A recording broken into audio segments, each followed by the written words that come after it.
right? So when you think of, let me just ask a question. When you think of risk in financial markets, what do you think of? What is the statistic you think of? Anything? What is a measure of risk in financial markets, of a security? Volatility, otherwise known as standard deviation? Sure. Anything else? Is there any other notion of risk besides volatility / standard deviation? Beta, yeah. There's a lot of measures of risk here out there. Beta? What's beta? Who said that? Said beta? What is beta?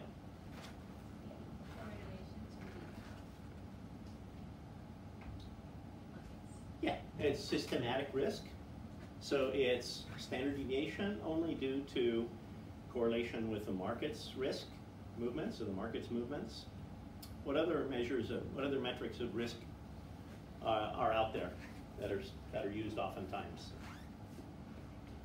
Standard deviation, volatility, beta. How about idiosyncratic risk? It's another one, right? Which is total vol minus beta squared times market vol squared equals idiosyncratic vol squared, right? Okay, so there are a lot of different notions of risk. There are others too. There are others like skewness. What is skewness risk?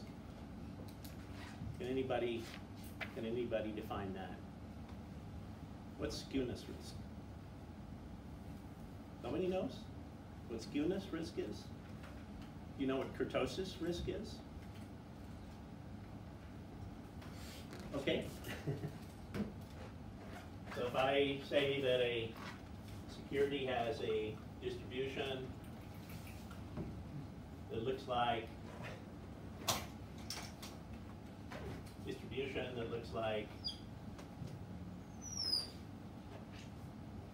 this,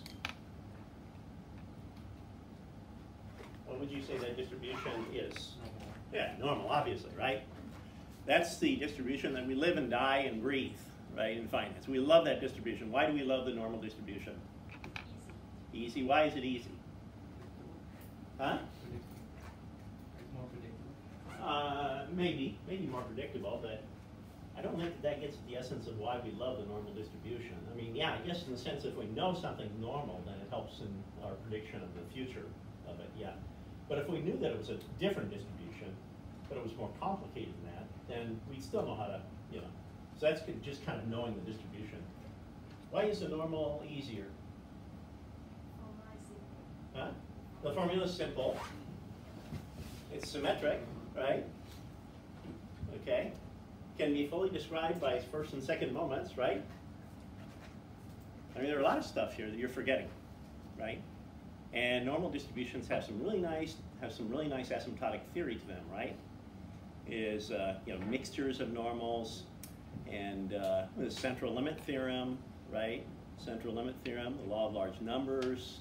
Law of large numbers doesn't work only for normal distributions, but central limit theorem is pretty cool because it says you can get a bunch of weird distributions, put them all together into a mixture, and you'll end up in asymptotically get a normal distribution for the mean of those things, okay, properly normalized, okay. So the normal is really nice for many, many reasons. I think the nicest thing about it is it's fully described by its first and second moments. That makes it super simple. And it's also symmetric, okay. So we don't have to worry about, how upside is different from downside. So what if I were to give you a distribution like this?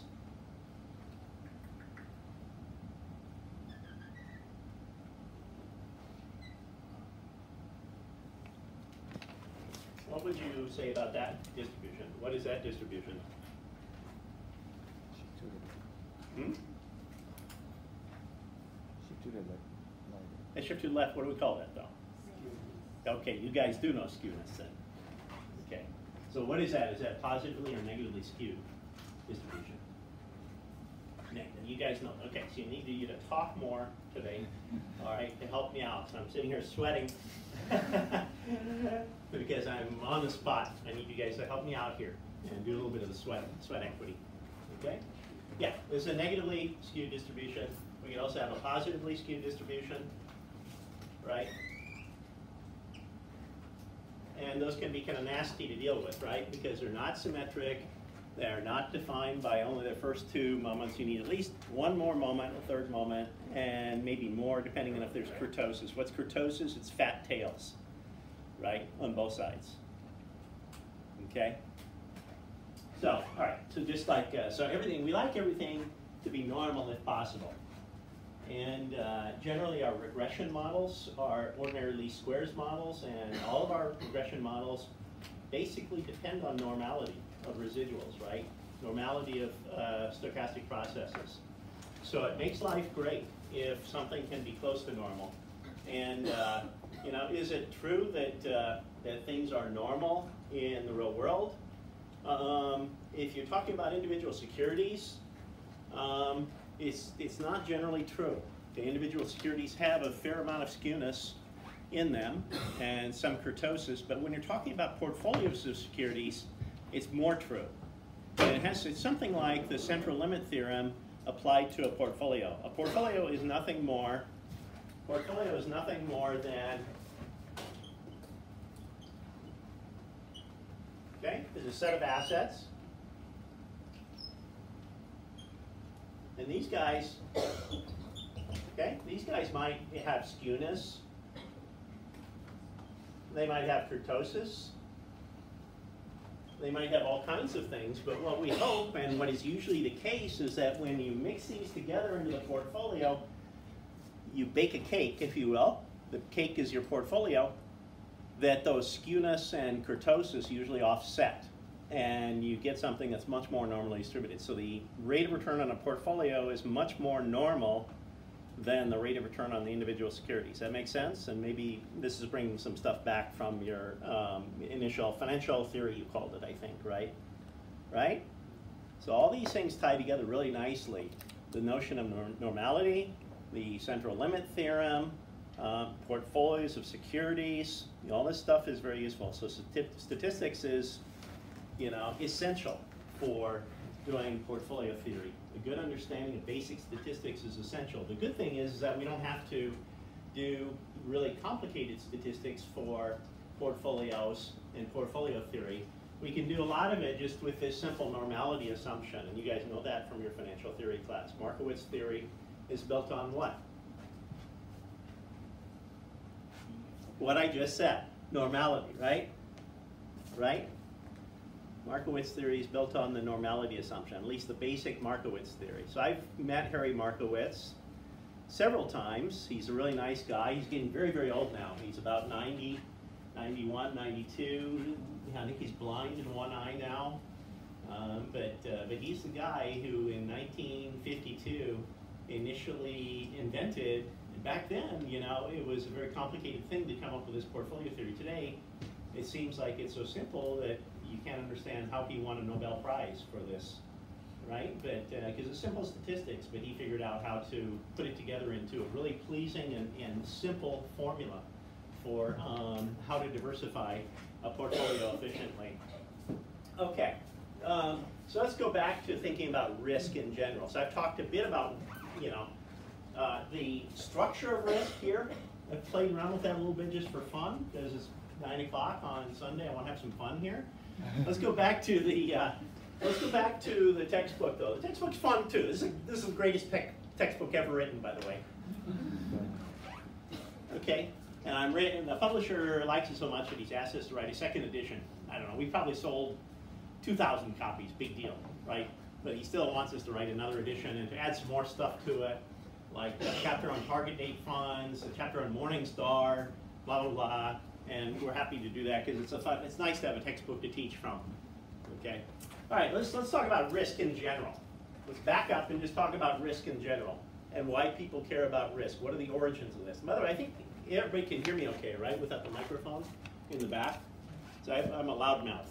I have a very loud voice. So let me know if you have any troubles. And I'll use the microphone. But I think the microphone probably may give you a headache more than anything if I start speaking in that. Okay.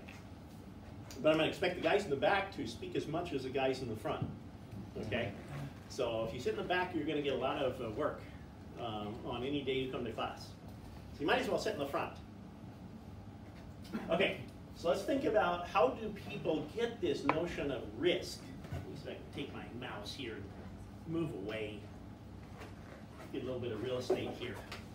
All right, so I love this chapter. Yeah, I wrote this chapter, but I love it because it gave me a really nice chance to just think of myself about the basics of risk. I've been spending 25 years in academia thinking about risk and reward, but this forced me to really bear down on the very basics, essentials of risk and what it means and why people are averse to risk. And I think that was very helpful for me because I don't know if I had ever really kind of gotten down to the basics of this thing that we call risk. I had been caught in a world of standard deviations and expected returns and kurtosis, and so let's put that aside. Why do people care about risk? Why do people care about risk? It's not infinitely clear to me, you know, without thinking about this for a bit. Okay, well, so first of all, I would conjecture that people are born with a risk aversion.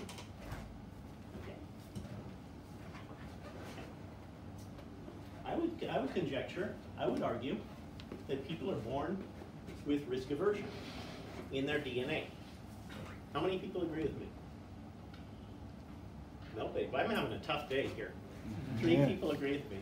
Okay, so let me argue this. So there was actually, I don't know how to argue it really well, but here was an experiment that I found that seemed to be especially useful for thinking about this. And I'm sorry, I can't blow it up right at the moment, but Gibson and Wacht performed a famous experiment that was designed to test for depth perception possessed by infants, babies, as young as 6 months old. Okay, so you figure at 6 months old, you probably haven't learned too much about risk aversion, right? At 6 months old, right? Okay, it's not likely that you've learned a lot from your environment or your parents about risk aversion. Maybe a little bit, but not a lot, okay? So what they did is they tried to set a glass plate over the top of 2 tables like this, and they tried to get the infant to crawl across the glass table. Of course, they were protecting the infant from falling off on these sides, but they wanted to see if the infant would crawl across. So the infant would not crawl across a glass plate because the infant saw that there was a drop and they mistakenly didn't understand that the glass plate would protect them from falling. So to me, you know, so the bottom line of this experiment by these psychologists were that these infants possessed depth perception. They could see through the glass and they could tell there was a deep, you know, from their eyes they could interpret depth, okay? But I also like to use this as an example that they also understand physical risks at this age, okay? So to me, this is some evidence that in your DNA, you're born with some aversion to physical risks, okay? And I think that has, you know, it only makes sense. I don't think it has to be the case, but it only makes sense to me because survival of the fittest means that those who avoided taking unnecessary risks, like provoking a bear or provoking a person in the other tribe who can kill you for no reason is a bad trait. And if you have those traits, you're probably going to get killed. Okay? Over time, you're going to evolve, okay? Or the civilization is going to evolve into one that has built into its DNA the survival characteristic of avoiding risk. Okay? That's my feeling, okay? Is that this is just a natural outcome of evolutionary theory. Okay, so I think we all understand risks in some way, physical risks in some way, when we're born from that evolutionary selection process. I think this can carry over, although not perfectly, into the financial world. Okay, so I think people understand that it's not wise to take financial risks in somewhat the same way, and maybe even using their DNA understanding of physical risks. Okay, but not perfectly. People don't understand financial risk perfectly, and we can get into why that is. But I think probably the short reason for that is that financial markets haven't existed for long enough to have this natural selection happen among people who are not risk averse. So people are imperfectly risk averse, but that's a story for another day.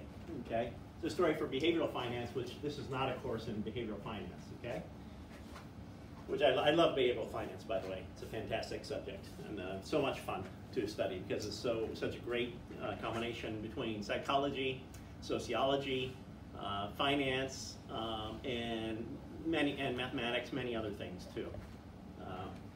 And I actually use this in my quantitative equity class. I teach students in my quant class that the way to make money is to find a group of people who are behaviorally impaired and to try to exploit the bad things that they're doing. Okay, be the bad guy, be the cop, and exploit their bad investment decisions. Back to risk, okay? Back to risk, okay? So why would we, so you're not going to get killed. You're not going to get killed if you lose money on a stock, right? So that, that example of physical risks doesn't carry over exactly, or maybe not even approximately, into financial markets. So can somebody give me just a basic reason why people should be concerned with financial risks? Why shouldn't we just gamble? If it's a fair gamble, why not?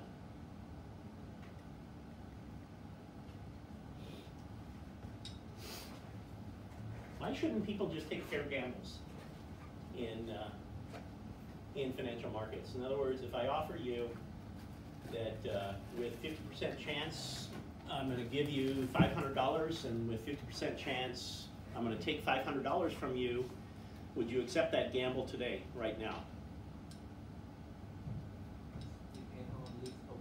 I'm sorry? No, I'm just going to make, you're going to pay zero, I'm going to pay zero today, but tomorrow we're going to come in, flip a coin, and you're going to pay me $500 if it's heads, and I'm going to pay you $500 if it's tails. You understand that gamble? It's a zero risk premium gamble. Will you take that gamble? No, for me. No, and a no for me too. Why not? Why? But we need to get the basics. Why are you risk averse?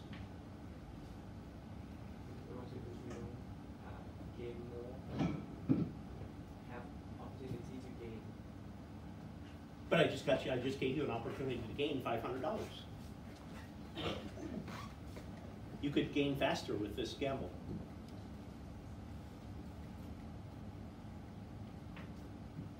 Anybody else help? I think the rest of you should be helping. Yes? Because in the long run, this game pay nothing because the expectation is zero. Yeah, okay. In the long run, it pays zero. So it's late to enter the game. So it's what? I'm sorry? It's too late to enter the game. Okay, you're kind of depending on like asymptotic theory and repeated, but you're making an assumption. Your assumption is that a zero. Your assumption is that a zero return bet is worth nothing. But that's what I'm asking you to explain. You're assuming what I'm asking you to explain. Why is that the case? So clearly it's a zero expectation gamble. Why do we not like zero expectation gambles? That's my question. You said that everyone is risk averse, so they require the risk. But why are they risk averse? I'm being asking you such a basic, and like I said, I had to go back and think about this myself. Why are you risk averse? We're taught this in our financial theory classes, so we forget the origins of where this comes from. Why are we risk averse? We want to gain more than lose. Okay, you kind of are getting at it. We care more about, we value gains and loss. We want to gain more than lose, but does this mean that we value 5 plus 500 the same as we value minus 500? This is the key to the answer. Yeah. This is the key to the answer. Do we value plus 500 as much as we value minus 500? Expectation income has to be positive. Why?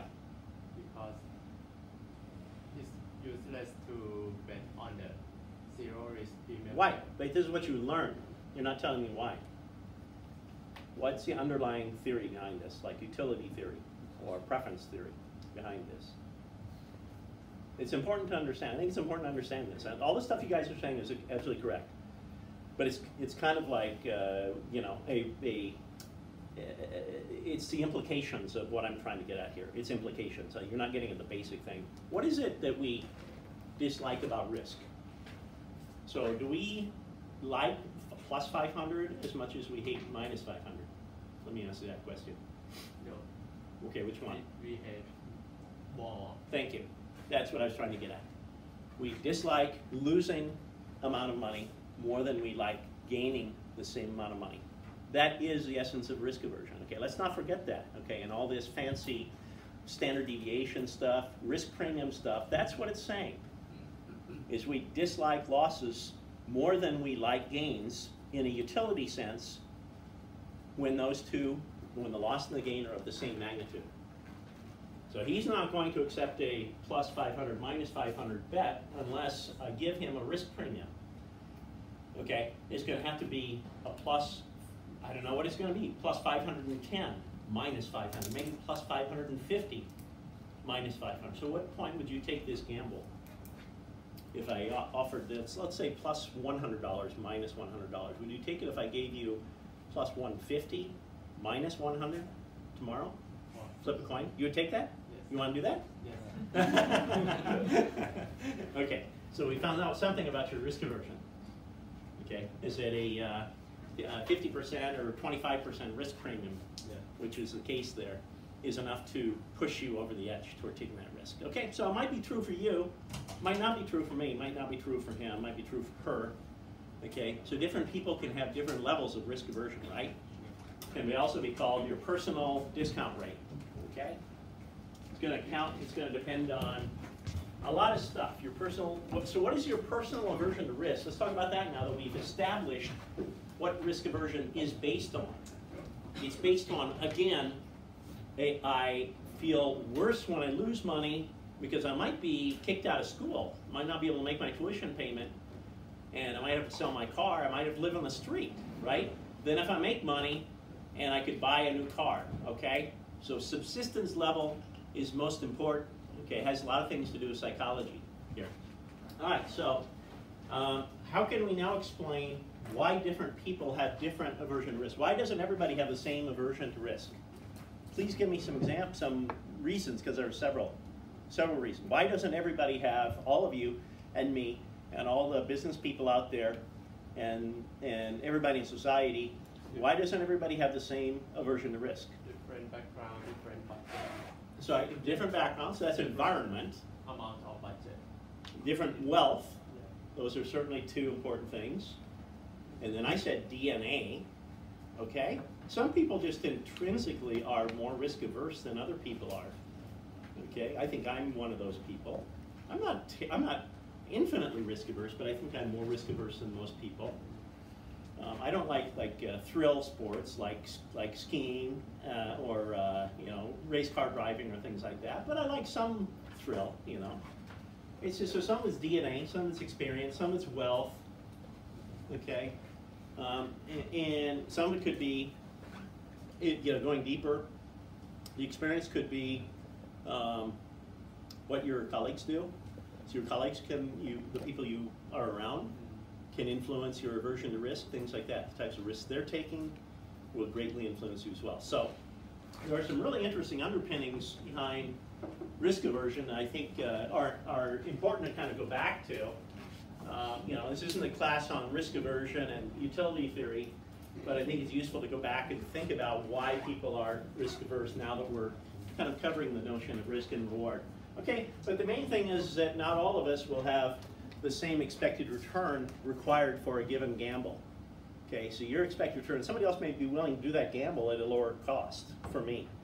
Okay, you said 150 and 100 is good for you. I may be able to find somebody else where 125 and 100 works. They'll trade with me. May find somebody else who does 105 and 100. They may trade with me.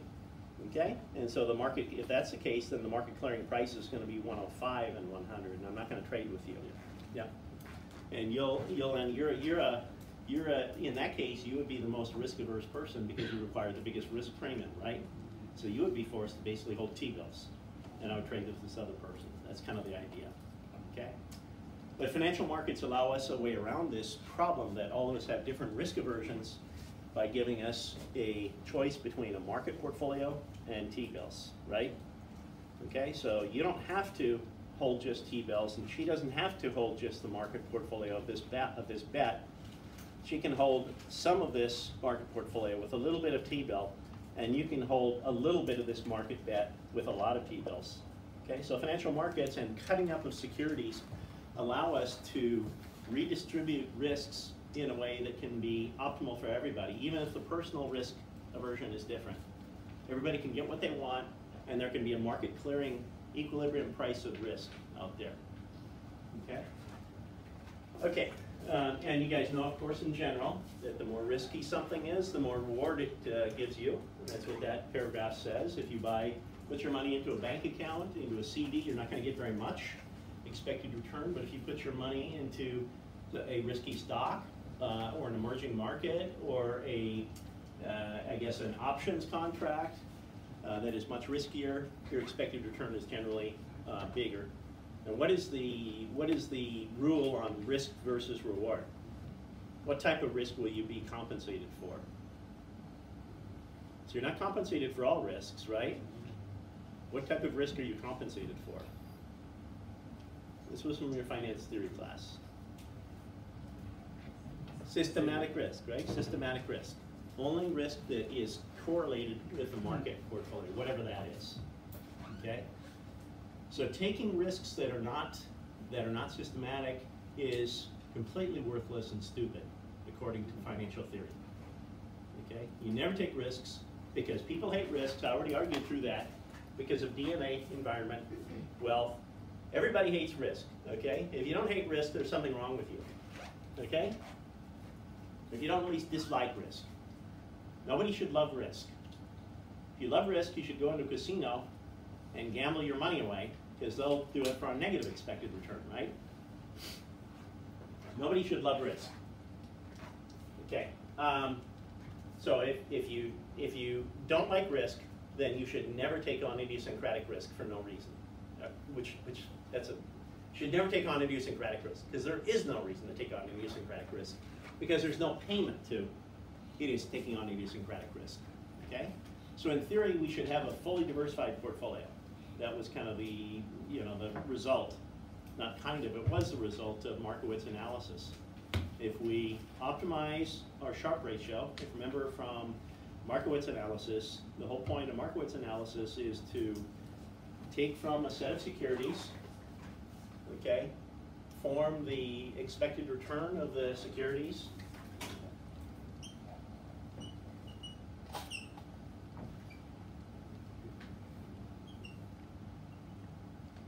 okay, so here's the expected return of the portfolio, okay, and form the standard deviation or the variance of the securities.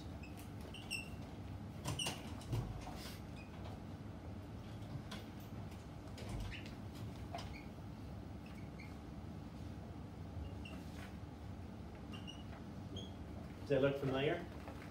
Do you? That's kind of the beginnings of the equation for Markowitz theory. Here's the portfolio expected return. Here's the portfolio variance. And you work with these two equations. You basically take the expected return. You form the Sharpe ratio equals expected return minus risk-free rate over standard deviation of portfolio. Do you remember that? Yeah, everybody remember that? Or, right? That's the Sharpe ratio. Where does the Sharpe ratio come from? So I'm giving you a very, very fast refresher of your basic financial theory course in the sense of security portfolio diversification. So where does the Sharpe ratio come from? What is the background of the Sharpe ratio? What does it relate to?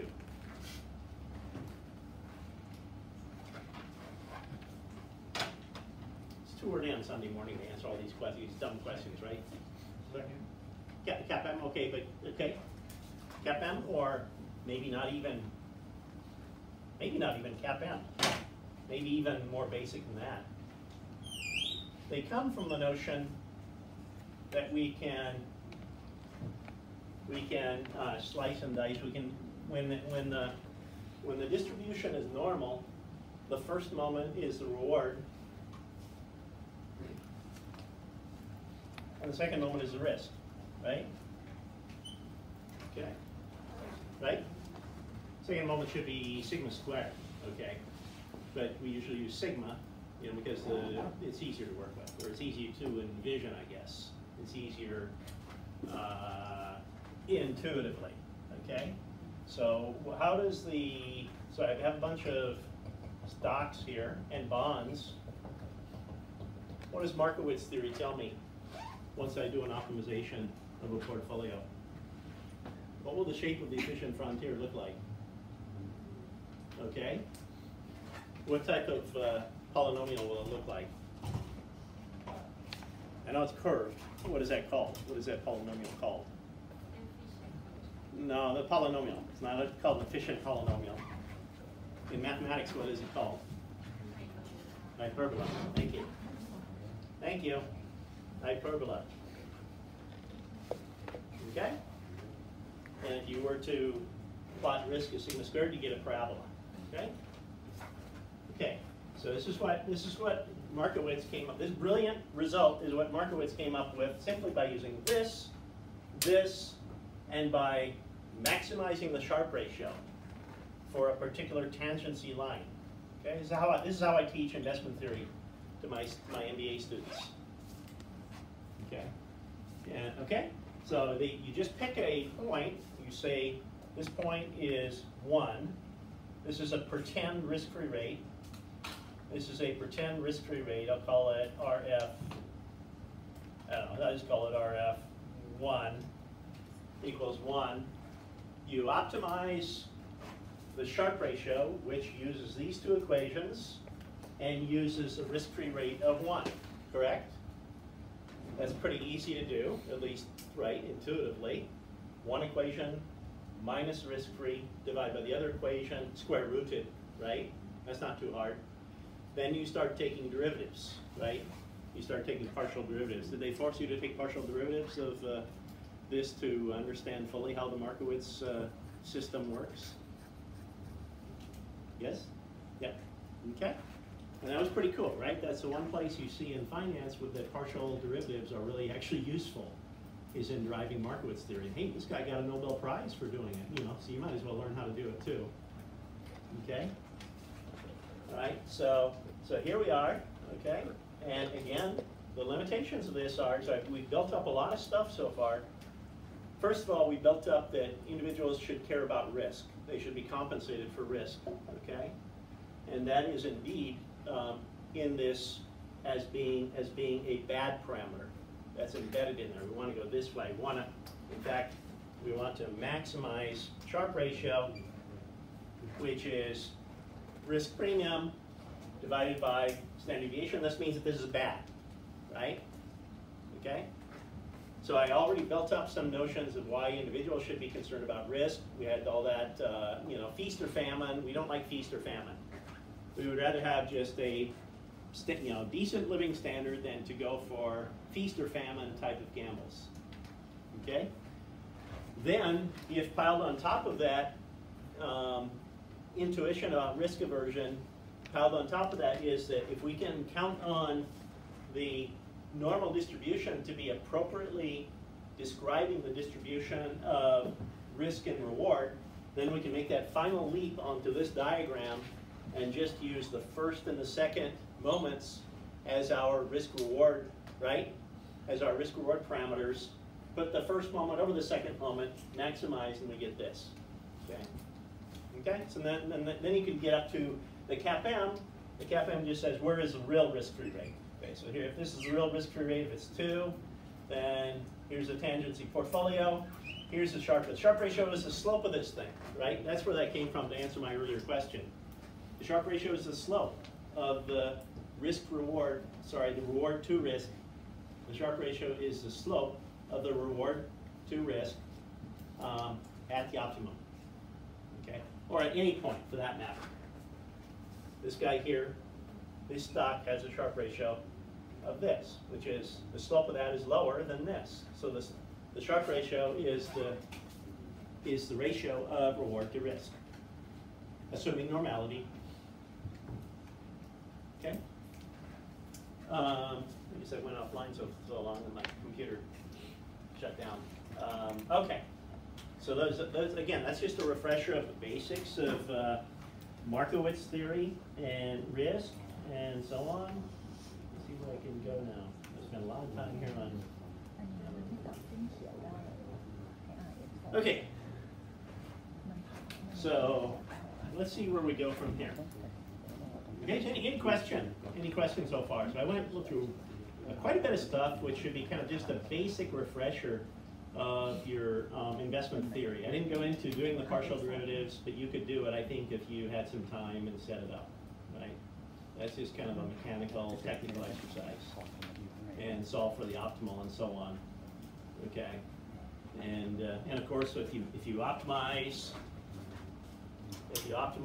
basically you get something, you get an optimum portfolio weight vector that depends on the covariance matrix, inverted, and the mean return vector, right? So if you go through all this stuff, do all the partials, you eventually get to this, okay? Is that the portfolio weight should be proportionate to the inverted portfolio weight vector should be proportionate to the inverted covariance matrix times the mean return vector, right? Right, so it says in Markowitz world, the important things to get are the covariance matrix, okay, and the mean return vector. He didn't give us any help on how to find those things because this was all a theory. Okay, the rest of the chore is going to be estimating covariance matrices and estimating expected return vectors. And those things are very, very difficult to do. So that's a big, that's a big field of finance itself. Okay. Okay, that's just to close out the review. Okay, so let's move on here. Okay, so there's our CAPM. So ultimately you can get to what I showed pictorially here is if you have the actual risk-free rate, you can get to an expression that relates the expected return on the portfolio to the expected return on the market minus risk-free rate. RMRF is the return on the market minus risk-free. Okay, the two are related by beta. I'm sorry, this is the expected return of a security minus the risk-free rate. Okay, so this is the easiest way to remember the CAPM is to first use excess return here and excess return there, and then the two are just related by beta. Okay, that's the way I like to remember the CAPM. Okay, and of course the beta is the covariance of the return of the security with the excess return of the market. Sorry, covariance of the excess return of the security with the excess return of the market over the variability of the excess return of the market. Okay, is everybody okay with this? This is a very, very quick and brief overview, refresher of investment theory, which we're going to have to make sure we re-understand and remember before we can go into more complicated models, because this will tell us some of the problems with the simple models here. And you can already get a hint of some of the problems. Some of the problems are going to be the normality assumption, the assumption that there's only one market portfolio, which goes behind this thing here, okay? And meaning there's only one important factor in the market. That's something we're going to revisit pretty soon here. And things like that, and whether beta is a correct measure of risk and so on, risk aversion and so on, okay? But for now, we kind of understand this simple world, okay? And then if you go further into the chapter, it tells you what's wrong with the CAPM, just intuitively gives you a lot of examples of what's wrong with it. You can go back to your financial theory textbook and refresh yourself, because there are a whole host of assumptions that go into deriving the CAPM equation. One is that everybody in this room must have the same information at all points in time about securities and security markets. You think that's true? No. I mean, I know things that you don't know, you know things that I don't know about security markets. That's crazy, okay? But that is an assumption, a major assumption, that is built into the CAPM. You can't have smart investors and dumb investors, okay? The only way you can have smart investors and dumb investors is if the dumb investors are just, or if the smart investors are powerful enough to make the prices right, even with the dumb investors doing dumb things, okay? But generally, this is a problem, okay? Second, investors are perfectly risk averse and rational meaning that they don't favor one type of security over another unless the NPV is higher. How many people think that's a valid assumption? So everybody thinks it's not a valid assumption. So why do you think it's not a valid assumption? Why do you think people are not risk averse? Do you think this is false? How many people think this is true? You have to raise your hand one time or another time. How many people think number 2 is true? How many people think number 2 is false? You have to raise your hand now because everybody did. Okay, now why is it false? I will go about the rational because the rational in the each personal sense is different. So maybe rationally maybe you make the child rational, but some people are not. So this will not true. So say it again one more time. I'm sorry. I will go about the rational.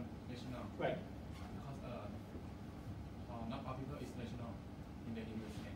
How do you know? Do you have an example of that? I agree with you. Do you have an example of how people are not rational? Can be irrational?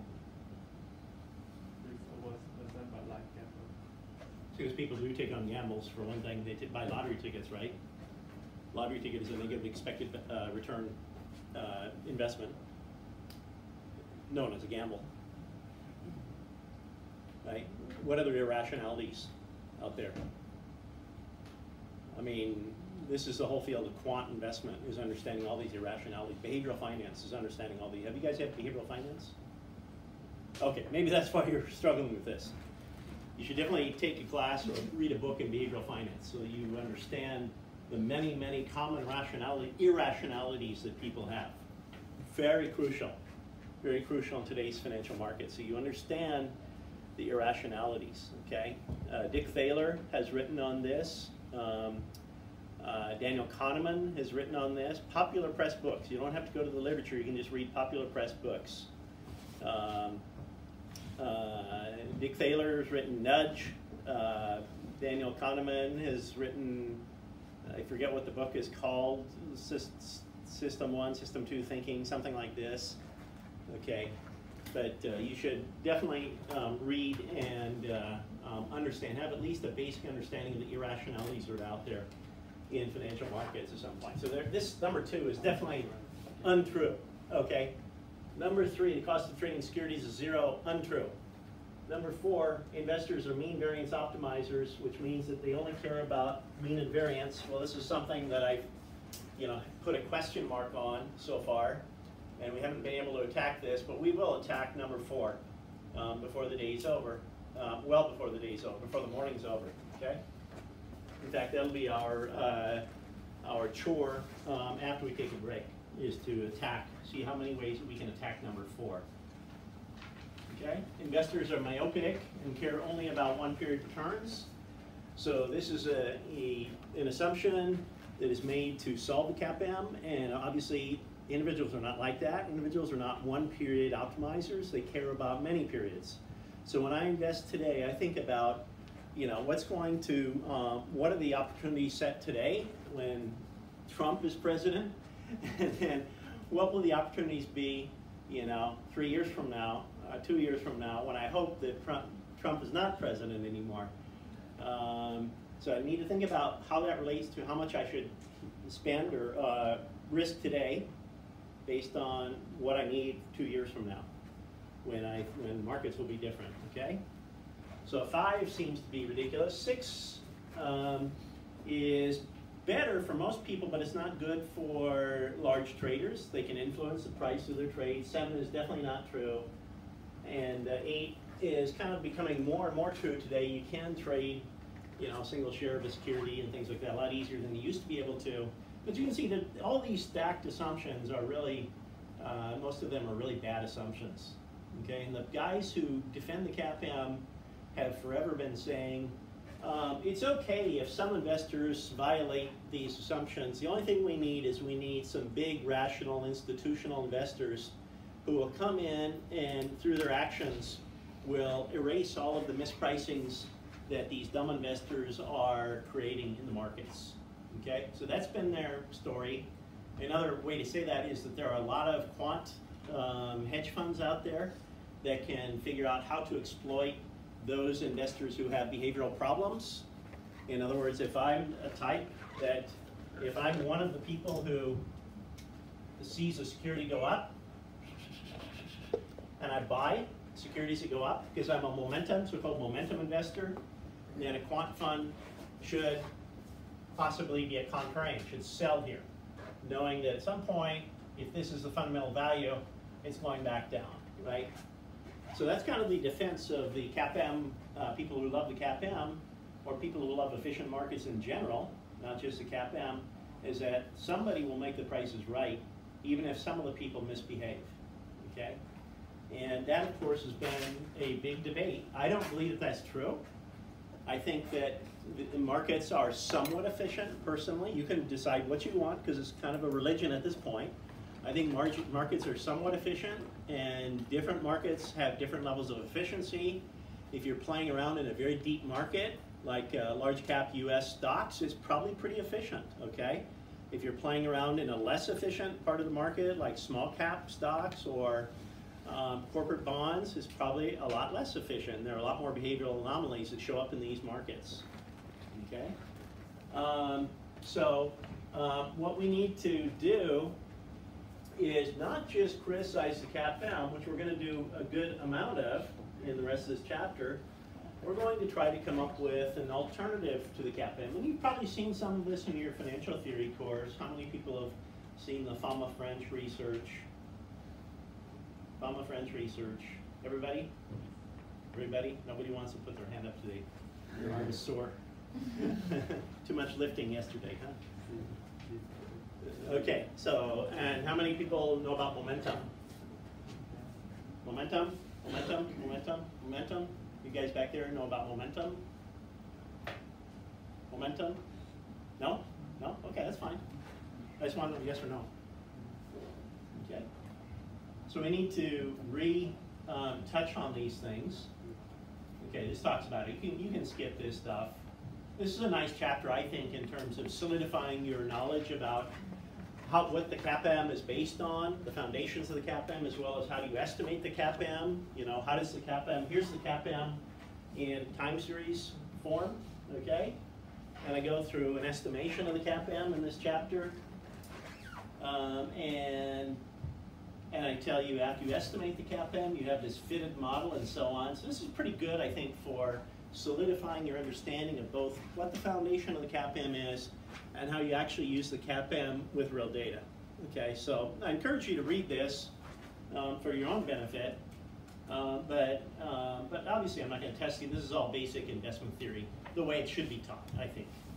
Okay, systematic, idiosyncratic risk, and then I run a CAPM regression on a stock, a single stock, Chevron, Texaco, and I find the coefficient on RMRF is 0.58, okay, for this model, and the intercept is 0.012. So what is that 0.58? What is that known as?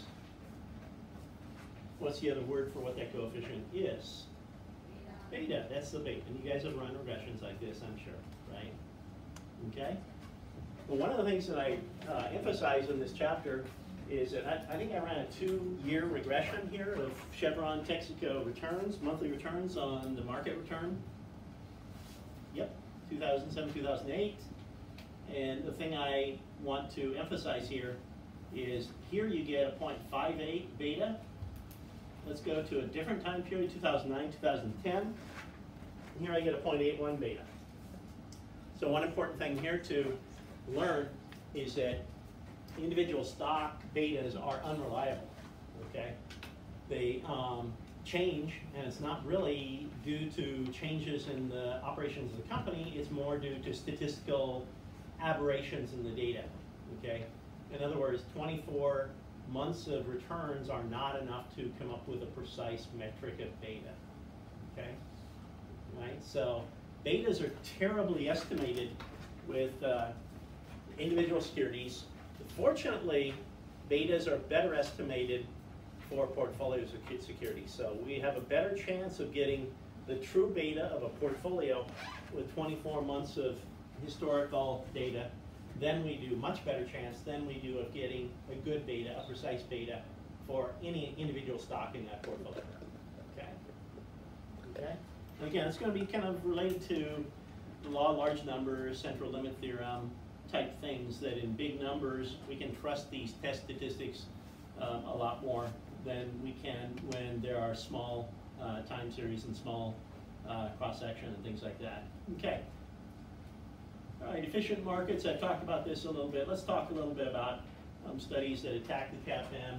Maybe we should take a break here. Let's say 15 minutes here to break the morning a little bit. You can kind of digest what you've learned already. Let's be back here at 10:25. We'll continue with this section. Okay.